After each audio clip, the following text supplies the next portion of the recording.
Tumsifu Yesu Kristo.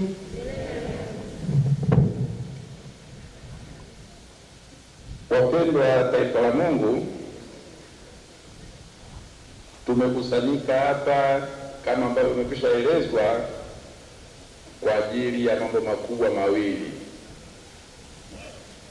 La kwanza ilikuwa ni kuungana na jumuiya ya Chuo Kikuu cha Kikatoliki hapa Mbeya KUOM kuadhimisha jubilei hii kuu ya kikanisa ulimwenguni, lakini kwa wanazuoni.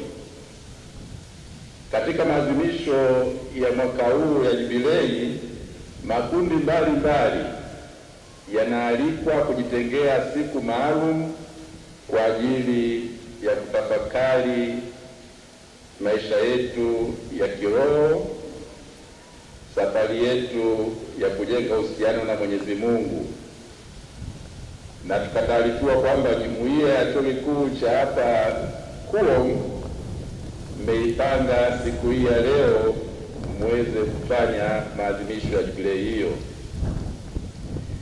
Kama wote tunavyofahamu, kauli mbiu ni mahujaji katika matumaini, kwamba sisi sote ni mahujaji lakini tuna matumaini.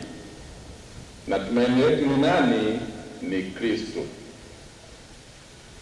Mtu anaposema ana matumaini, maana yake ana matarajio ya kufika kwenye hali bora kuliko alionayo sasa.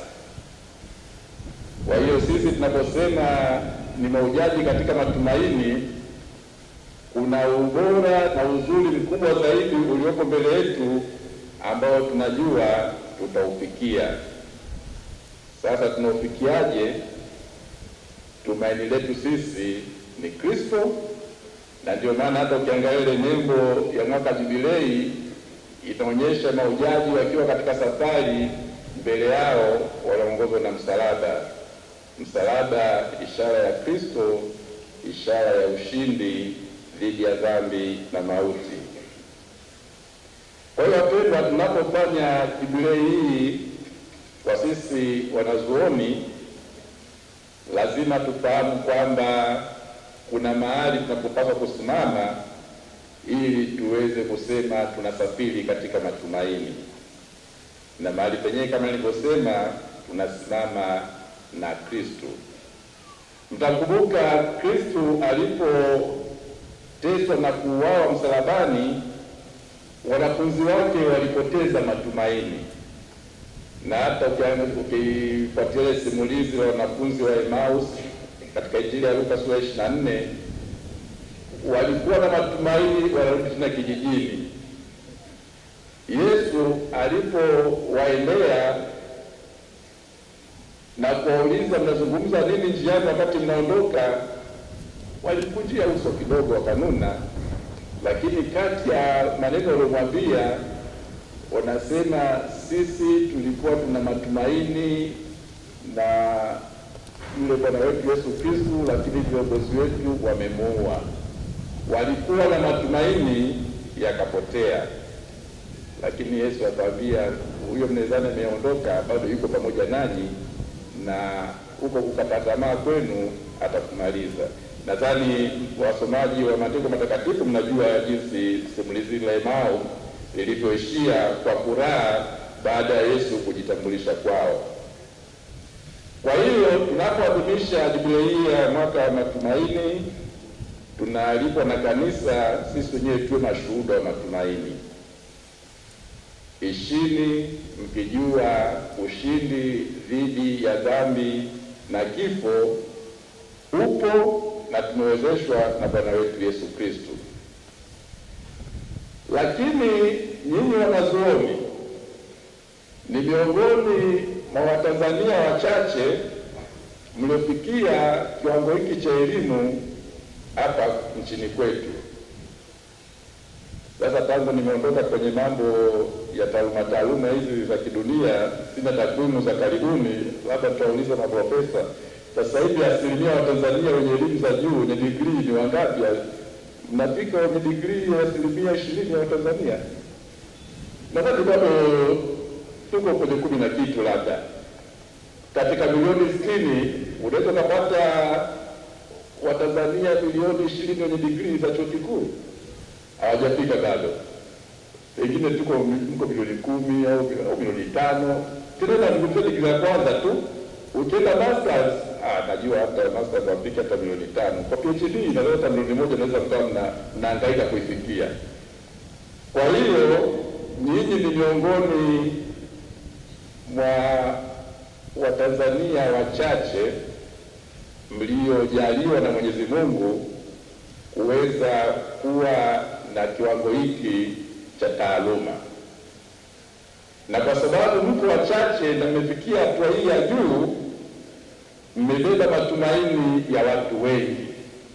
Ni vizuri mkijifahamu hivyo kwamba familia zenu zina matumaini na ninyi. Sio nyinyi wanafunzi tu, wanafunzi na nyinyi wanazuoni wote wa hapa. Ndugu zenu wana matumaini na ninyi. Kanisa lina matumaini na ninyi. Taifa lina matumaini na ninyi. Na ulimwengu una matumaini vile vile pamoja kwenu nyinyi. Lakini ni vizuri mjue kwamba wakati mwingine sisi binadamu tuweze kuwa na matumaini kwenu afu tukakosea kidogo, tukidhani kwamba nyinyi ndio wakombozi wa maisha yetu. Ninyi mmejaliwa na Mwenyezi Mungu kufikia viwango hivyo vya taaluma na ujuzi, mmewezeshwa na Mungu. Wenye matumaini na nyinyi, ninaomba ili matumaini yao yasitahalaliki, matumaini hayatahayarishi. Ni vizuri ninyi wenyewe shikamaneni na msingi wa matumaini. Shikamaneni na Kristo aliye chimbuko la matumaini ya kweli na ya milele ya mwanadamu. Mnapoendelea na taaluma zenu, mshikilieni Kristo, chimbuko la matumaini ya kweli ya mwanadamu, mshindi dhidi ya dhambi, kifo na mauti. Mkimshikilia yeye, hao ambao wanakutumaini nyinyi wataweza kuona mnawasaidia, kumbe ni Mungu anayewasaidia kupitia ninyi. Unganisheni taaluma zenu na uchaji wa Mungu, mtabarikiwa na kufanikiwa sana. Mkiwa na taaluma isiyokuwa na uchaji wala uadilifu, matumaini ya watu wengi yatapotea, na ndugu zenu wanaweza kujikuta wanaanza kuzungumza kama wanafunzi wa Emau kwamba mwanangu alikuwa kule chuo kikuu na sisi tulikuwa tukitumaini kwamba akimaliza kule atatusaidia, lakini ameshaharibikiwa. Huko kuharibikiwa ni kwa sababu kuunganisha taaluma pamoja na uchaji na ibada na maisha adilifu.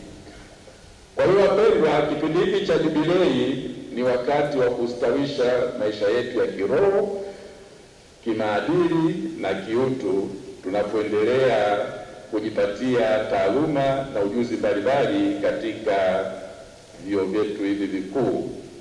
Hivyo naombeni, imarisheni uhusiano wenu na Mungu na watu wote, ikiwa mkitaka kweli muwe chimbuko la matumaini kwa wale wanawategemea. Muda mfupi tutabariki jengo hili. Tunakaribisha baraka ya Mwenyezi Mungu iwe pamoja nanyi nyote, walimu, wanafunzi na waadhiri na wafanyakazi wengine mtakaotumia. Kazi yenu ipate baraka za Mwenyezi Mungu. Naomba yale aliyosema makamu mkuu wa chuo nimeyapenda sana. Hili jengo ni zuri sana, na wengine jana walikuwa natia vibwagizo kwamba unaweza kutembea kwenye vyuo vyote vikuu Tanzania na hata nje ya Tanzania usikute jengo zuri kama hili. pengine kuna ukweli, mimi sijapitia vyovyote, lakini alichokisema kwamba uzuri wa jengo hili lazima uakisi uzuri na ubora wa taaluma itakayotolewa huko. Kuwa na jengo zuri na taaluma isiyoendana na uzuri wa jengo, tutakuwa hatujafikia kile kilichokusudiwa. Kwa hiyo nanyi wanafunzi, kama Baba Askofu Ndimbo, mwenyekiti wa baraza la chuo, alivyosema, mko makini katika ukomavu na utunzaji. Tunaomba tutakapokuja tena kwa shughuli nyingine zote za kitaaluma, za kichuo, za kikanisa au hapa Mbeya, tukija kuliangalia jengo hili na kampasi hii, tuone limekuwa mzuri zaidi kuliko siku tulipolizindua. Mazingira yapendeze, taaluma inapendeza, wanafunzi wanapendeza, na walimu wana furaha, na nyinyi wanafunzi mnaongoza kwa furaha hapa duniani. Muendelee kuwa na furaha kwa sababu ya kuwa na timu nzuri inayowalea. Basi kwa niaba ya Baraza la Maaskofu Katoliki Tanzania, tunawapongeza uongozi, walimu, wafanyakazi, wanafunzi na jumuiya nzima kwa maadhimisho haya mawili ya jubilei na uzinduzi wa jengo hili. Tunaomba baraka za Mwenyezi Mungu ziwaongoze na kukaa nanyi daima. Tumsifu Yesu Kristo.